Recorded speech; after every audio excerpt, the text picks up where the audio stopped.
What's up, Life Group Leaders? Brian, I'm back again. It's week 3 of Titus. Can you believe it? We're already in week 3 of this series together. Funny thing is, I'm recording this on my phone. The last few weeks, I've done this whole nice video, and I just shot one in the student ministry building. And as I was uploading it, the perfectionist in me came out, which is very rare. And I was like, I don't like this video. So actually, I'm going to reshoot it. And instead of setting everything up again, I'm just going to do it on my phone. So you get the raw kind of almost documentary style video here. But again, we're in week 3, like I said, in the book of Titus, and wanted to shoot a quick video to really help prepare you as you navigate this next passage in Titus. And so last week, Drew hit really the meat of the book of Titus for the first time, or began to dig into the meat of the book, and highlighting the importance of healthy leadership in the church. Because for Paul, he's saying we need to establish healthy leadership because the leadership in a church will directly influence the kind of disciples that church makes. And so for Paul, he needed Titus to know this. He needed to establish healthy leaders in the church in Crete before anything else. You need to establish healthy leadership because those leaders are going to directly influence the type of disciples that church makes. Because the leaders in our life directly influence the people we become. People actually catch who we are more than what we actually teach them. And so Paul needed Titus to establish healthy, godly leadership in the church in Crete if it was going to flourish in making disciples. But week 3 in Titus, and really Titus 1, this little section of verses in week 3, is somewhat continuing on this idea of healthy leadership, but really highlighting this idea of exposing lies and combating it with truth. And so at this point in Titus, Paul, he's going to hold nothing back. He's going to do a couple things. He's going to, number one, he needs to expose these false teachers that have sprung up in Crete, in the church in Crete that the people are listening to, that are teaching lies. And then he needs to honestly rebuke and correct the church in Crete for listening to these false teachers.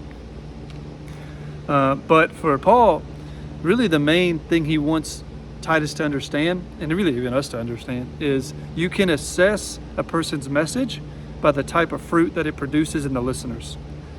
And so Paul, he's saying, I know these are false teachers. I know what they're communicating are lies, because look at the lives of the listeners. Look at who you're becoming. You're actually becoming more like Crete than you are like Jesus. And so for Paul, that's a telltale sign. It's like the fruit is in the pudding, man. And so I think this chapter or this little section in Titus can really spring up some great conversation in your groups as you and your group really just assess who are the voices that I'm listening to in my life. Let me assess the voices in my life. And are the people I'm listening to communicating a truth that's making me more like Jesus? Or are they communicating these lies and that are actually forming me slowly more into the surrounding culture and world that I live in? Am I becoming more godly, bearing the fruits of the Spirit like love, joy, peace, patience, kindness, goodness, gentleness, self-control? Or am I bearing the fruits of the world, which is anxiety, more anxious, more divided, more angry, more politicized, whatever adjective you want to give? We need to assess who we're listening to, because again, we as disciples should be growing in our likeness to Jesus. We've been saved for good. We've been saved to bear these certain fruits. But the who we're listening to, or the teaching that we're listening to, is drastically important. Is it communicating truth or is it communicating lies? Well, let's assess the fruit. That's how we know if it's a truth or if it's a lie. And so I think it's a good opportunity for your groups to just have conversations about that. It may end up being like an application could be, man, I need to stop listening to this podcast. It's only making me more angry or more frustrated or more anxious. And I need to spend more time with Jesus. I need to spend more time in Scripture. I need to open myself up to truth rather than lies. I also think it's an opportunity to really have conversations about what are some ways that the church today can even find itself a lot like the church in Crete, listening to these teachers who are very gifted, charismatic, and I don't mean that in a theological sense. I mean that in the more personality sense.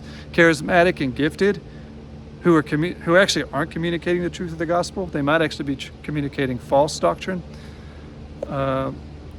Do we see that in the church today? Maybe that's a good conversation as well, because I think I don't think we're that far different than the church in Crete and the modern American Western church today. And so again, I'm excited for these conversations.